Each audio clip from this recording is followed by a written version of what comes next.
Tu es donc à la maison en train de déguster ton thé du soir sous une couverture chaude quand tout à coup, tu vois un gigantesque moustique. Ses longues pattes agiles ont l'envergure de ta main et il se heurte maladroitement à tous les obstacles qu'il rencontre. Malgré son apparence maladroite, il est tout de même terrifiant. Et s'il était porteur de la malaria? Et s'il te dévorait vivante dans ton sommeil? Doucement, pour ne pas attirer l'attention du monstre sur toi, tu te lèves de ton fauteuil moelleux et cours jusqu'à la salle de bain, tu t'enfermes dedans et tu ouvres le navigateur de ton téléphone. Après quelques secondes, tu pousses un soupir de soulagement. Il s'avère que ce n'est qu'une tipule, ce n'est pas du tout un moustique. Elle peut ressembler à une bête féroce, mais elle est en fait pacifique et même inoffensive. De nombreuses tipules n'ont même pas de bouche, elles ne mangent donc pas du tout, et celles qui ont un bec se contentent de grignoter le doux nectar des fleurs. Les tipules sont vraiment maladroites dans les airs. Leurs ailes plutôt petites ne sont pas adaptées à la taille de leur corps énorme et de leurs longues pattes. Elles sont donc lentes et se laissent facilement attraper. Les oiseaux et les grenouilles, ainsi que les chauves-souris et les chats les adorent. La seule façon pour elles d'éviter d'être mangées est de perdre un membre. Leurs pattes se cassent facilement, même si rien ne les touche. Et si tu as encore la tentation de te précipiter pour mettre le feu à ta maison quand tu en vois une, pense à ceci. Les tipules peuvent te dire si l'eau de la piscine dans laquelle tu t'apprêtes à te baigner est de bonne qualité. Si tu vois ces insectes sur l'eau ou au-dessus de l'eau, c'est bon signe. De plus, les pêcheurs font souvent ressembler leurs appâts à des larves de tipules. Cela les rend plus appétissants pour les poissons. Mais en parcourant Google, tu te laisses entraîner à lire sur d'autres insectes étranges et bizarres. Par exemple, voici la punaise puante au visage d'homme. Non, elle ne pue pas vraiment, du moins pour les humains. Elle émet des phéromones qui attirent d'autres punaises, leur indiquant qu'il y a de la nourriture à proximité.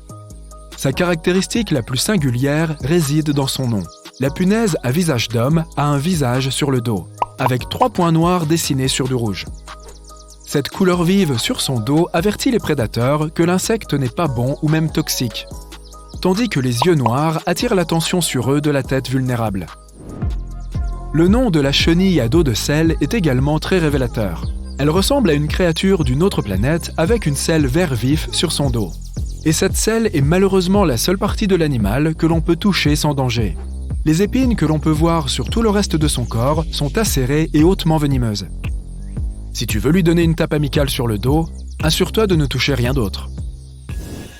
Eh bien, nous avons ensuite le scarabée titan. Voici le plus grand coléoptère du monde. Il peut atteindre la longueur de ta paume, avec tous tes doigts.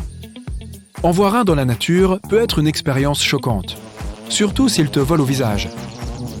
Mais ne t'inquiète pas, heureusement, ce géant est calme et ne mord pas si tu ne lui veux pas de mal. Toutefois, si tu le mets en colère, ne laisse jamais ses mandibules te toucher. L'insecte sifflera et te mordra, et un seul de ses coups peut casser un crayon en deux.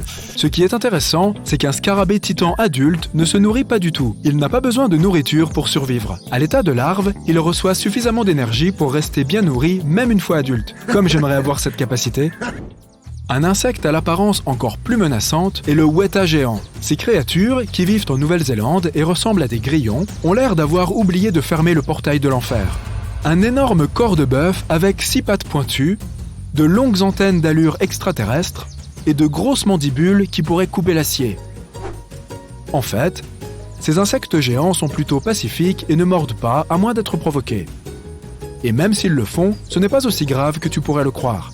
Il existe des vidéos qui montrent des wetas en train de mordre les mains de personnes qui les tiennent et qui ne font aucun mal. Ne te laisse donc pas effrayer, même si un insecte de ce type peut peser plus qu'un moineau. Les papillons atlas semblent avoir 3 têtes, dont 2 sont des têtes de serpent. Ces jolis insectes volants nocturnes ont des formes étranges au bout de leurs ailes qui ressemblent à des têtes de serpent. Cela semble être leur mode de défense contre les prédateurs. C'est aussi pour cela qu'on les appelle parfois papillons cobras.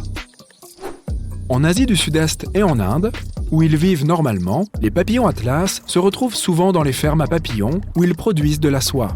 Et ça, c'est un spectacle. L'envergure de ces papillons peut atteindre 25 cm. C'est donc plus grand que ta main. Les araignées pans sont peut-être les arachnides les plus mignonnes du monde, juste après leurs cousines sauteuses. Elles sont si petites que tu ne les verras probablement pas se faufiler dans ta cuisine. Mais si tu as l'occasion de les observer de plus près, fais-le. Les araignées pans sont magnifiques. Elles ont de grands yeux de fouine, un pelage bleu et rouge brillant et de jolis poils sur le corps et les pattes. Et leur danse nuptiale est vraiment impressionnante. Dommage qu'elles ne vivent qu'en Australie.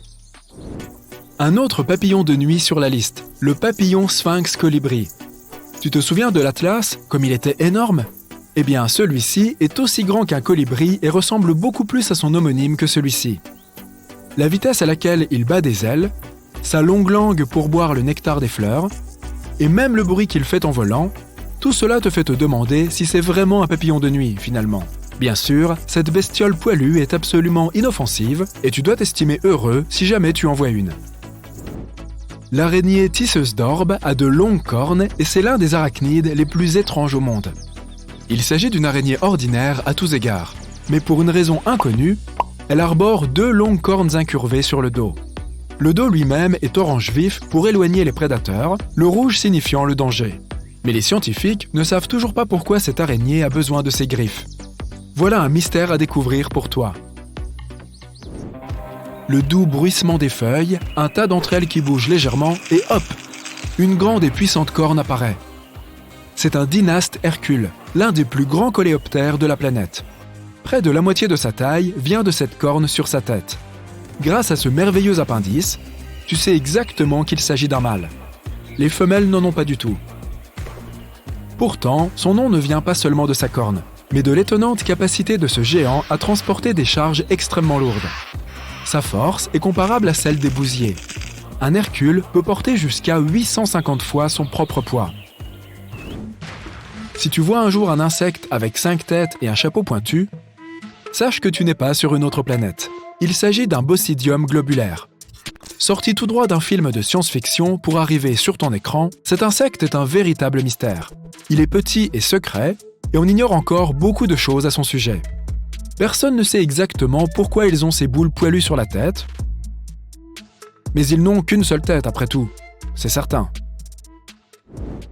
Si tu vas te baigner dans un étang d'eau douce quelque part sous les tropiques africains, fais attention à tes pieds. Ils peuvent être attaqués par un insecte aquatique géant.